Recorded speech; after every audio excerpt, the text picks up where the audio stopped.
Hey everyone, welcome to my allotment.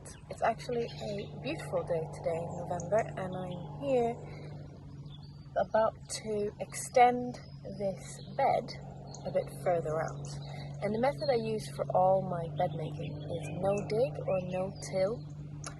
And the method basically works through mulching on top of what's already there, building it up with organic matter, and then that's your bed made. So the science behind it, very similar to if you've ever put something down on top of your lawn or a piece of grass or something similar, and then you move it maybe 2 weeks later or so, you can see the grass is already starting to turn yellow and it's starting to die back, and that's because it's been excluded from light.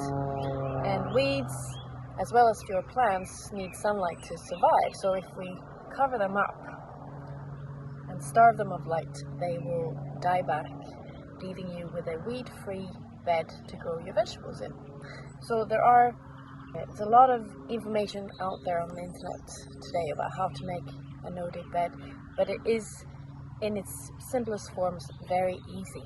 So I'm going to show you how I'm doing it today and also talk you through a few other ways of doing it. And if you want a bit more information, you can head over to my blog. It will be linked in the video caption below. So let's get started. Right, so if you're starting with weedy ground, you want to put down a layer of cardboard first. And it's important that you pick a thick cardboard, thick brown cardboard. And it's quite easy to source. I got this stuff from a neighbor who was moving in, and they took a lot of deliveries, and they had some of their moving boxes that they couldn't reuse, so that were broken down or whatever. And you can also maybe contact a company that takes a lot of deliveries, or even your work, because most of them have to pay for their recycling waste to be taken away, so they will most likely let you have it for free. What you want to remove is any plastic, like tape, and if you leave them outside for a bit in the rain, it's really easy to take off, because the glue is otherwise a bit annoying. Any staples as well is a good idea. If you have woody weeds in your ground, like brambles or tree saplings or anything bigger like that, it's a good idea to cut it just below soil level and remove it. But anything else you can leave in, nettle roots or couch grass I've got here, bindweed, creeping dandelion, whatever. Creeping buttercup and dandelions. This method will work to weaken them or kill them off in time. So here we go. What you want to do is leave about 10 to 15 centimeters of cardboard outside the bed area. And you also want to lay it preferably overlapping by 10 to 15 centimeters as well, so that you make sure that all light is excluded. So let's get down to business.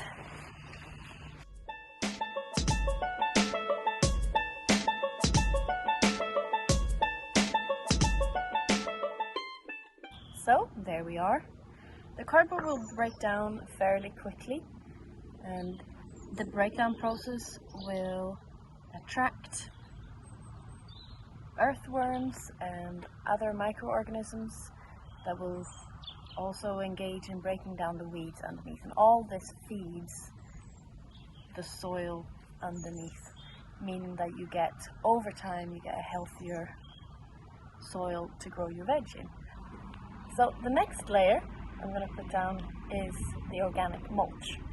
So you can use your homemade compost, which would be excellent.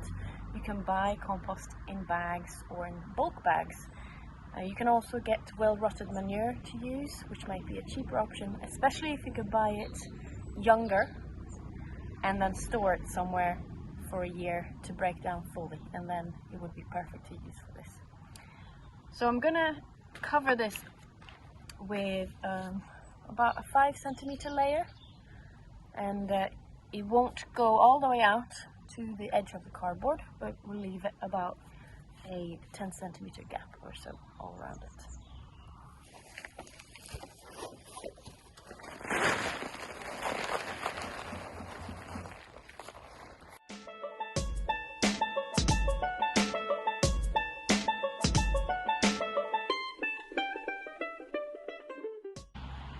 So what you want to do now is to firm it down, and is most easily done by walking on it. And compost or manure, or in this instance is digestate, won't compact like soil does. You can use topsoil as well for this process, and it will work, and I would recommend that you firm that down as well. Any activity of earthworms or any other organisms underneath will loosen it up over time, and this is one of the benefits of using no dig. It is actually full of passages and air pockets and whatnot that helps with drainage and also gives air to roots. So firm is good in this instance, and yes, it also stops weather eroding it as quickly as it would otherwise, especially if it's dry stuff. It would fly away in the wind, or it would just, if it was torrential rain, it could easily just wash away. So firming it down at this point is a good idea.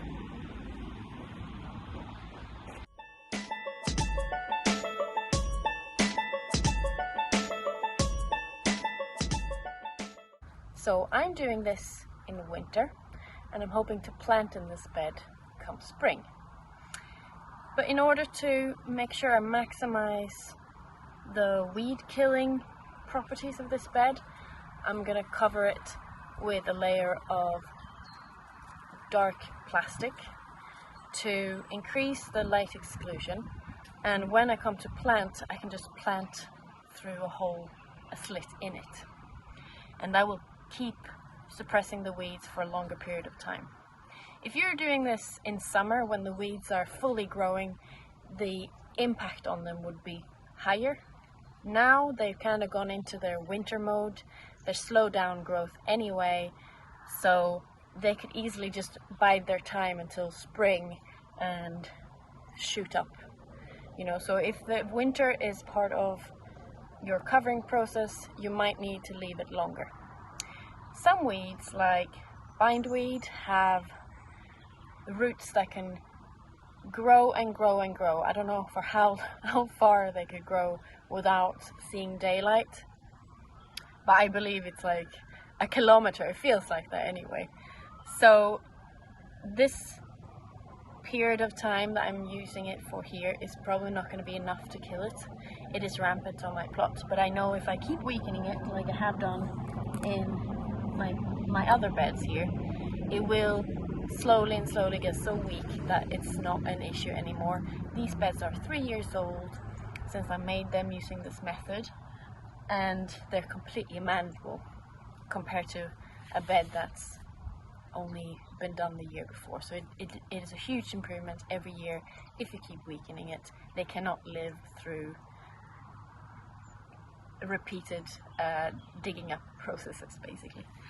So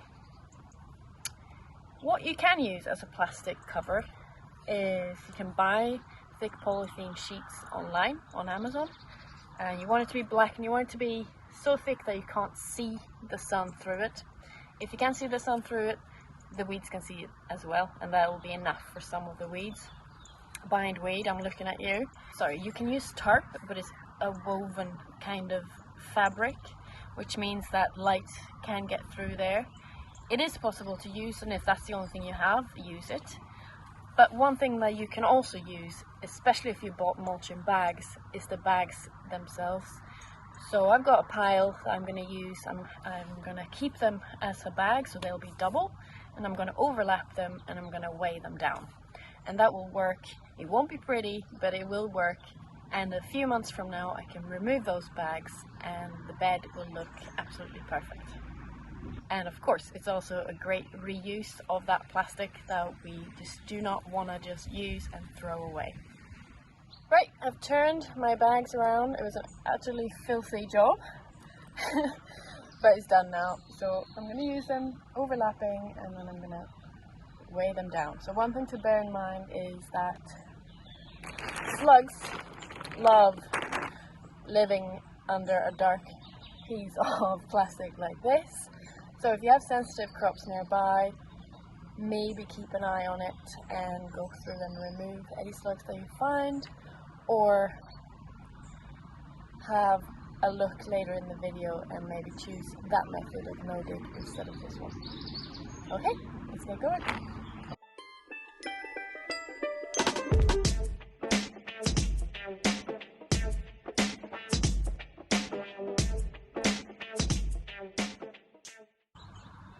The reason why I'm extending all my beds out with about 1.5 meters or so is because I want to plant up some perennial vegetables like artichokes, globe artichokes, and another rhubarb crown. So I thought, instead of taking bed space from my annual vegetables, I would extend these pieces. And I think after a few months, it'll be 4 to 5 months maybe before I plant those out, and that will give plenty of time for things to die back.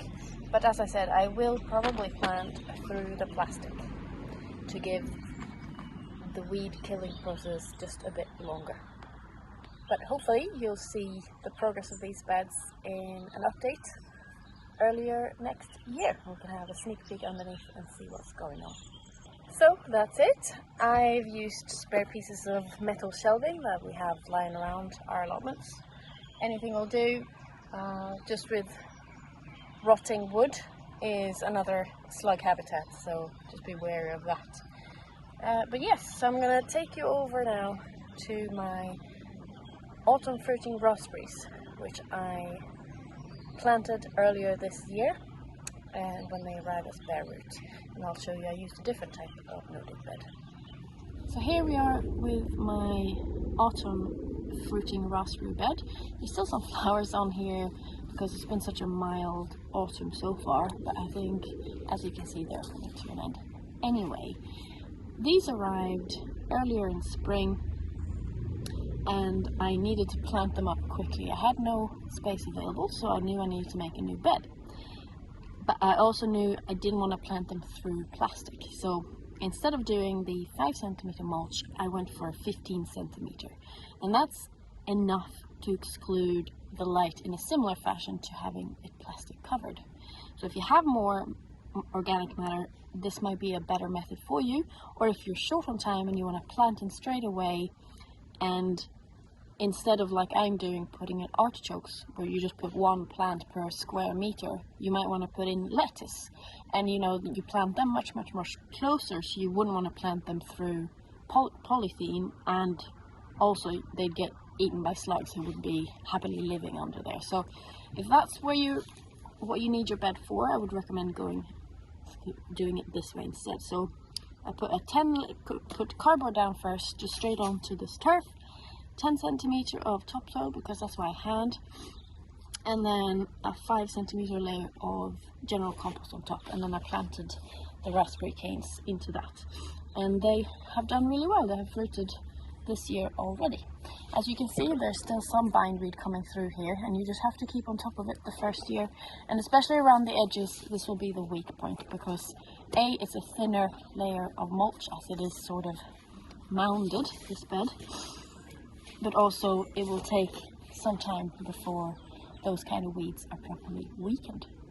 The other thing you have to keep doing with no-dig is to hoe them down to remove any weed seeds that have flown in that have self-seeded that year.